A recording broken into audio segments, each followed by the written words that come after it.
C'est un rapport d'ensemble sur la gestion des déchets en France que vient de publier la Cour des comptes. Un rapport piloté par la Chambre de Montpellier, une étude de 3 ans portant sur le contrôle de 150 organismes différents sur l'ensemble du territoire. Et au final, les 70 rapporteurs attribués à ce rapport n'ont pas que des avis négatifs. Des progrès significatifs ont été accomplis, notamment dans le cadre de la mise aux normes des incinérateurs, puisque les 128 incinérateurs sont aux normes, également par le développement des déchetteries, par la montée en puissance du recyclage, de la prévention, sachant que malgré tout, on a constaté que nous étions encore en retard par rapport aux directives européennes en matière de recyclage, donc en matière de valorisation matière, dès lors que l'Europe nous impose à l'horizon 2020 un objectif de 50% de recyclage et nous sommes actuellement à 33%. Très en retard donc, tout comme peut l'être la livraison de l'usine Améthyste.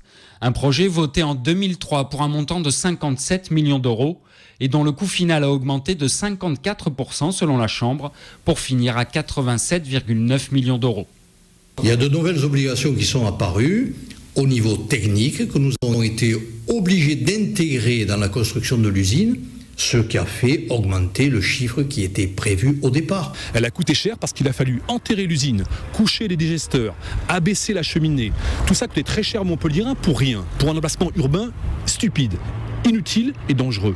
Par la suite, on a mis 14 millions d'euros à cause des odeurs. Encore une fois parce que c'était en emplacement urbain. La même usine mise à 1 km d'habitation, 800 mètres, 1 km, n'aurait pas posé ces problèmes. Pour autant, le rapport de la Cour des comptes ne cible pas que l'aspect financier.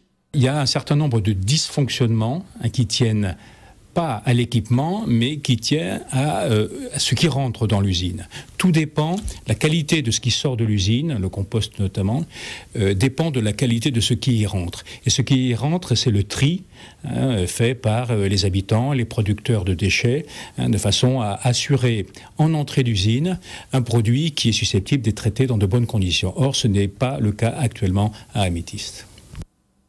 Depuis le lancement d'Améthyste, Montpellier Agglomération s'est efforcé d'améliorer les gestes de tri. Tout ceci a un coût. Si en 2008, la taxe moyenne de relèvement des ordures ménagères était de 59 € par habitant en France, à Montpellier à la même époque, il était de 137 €.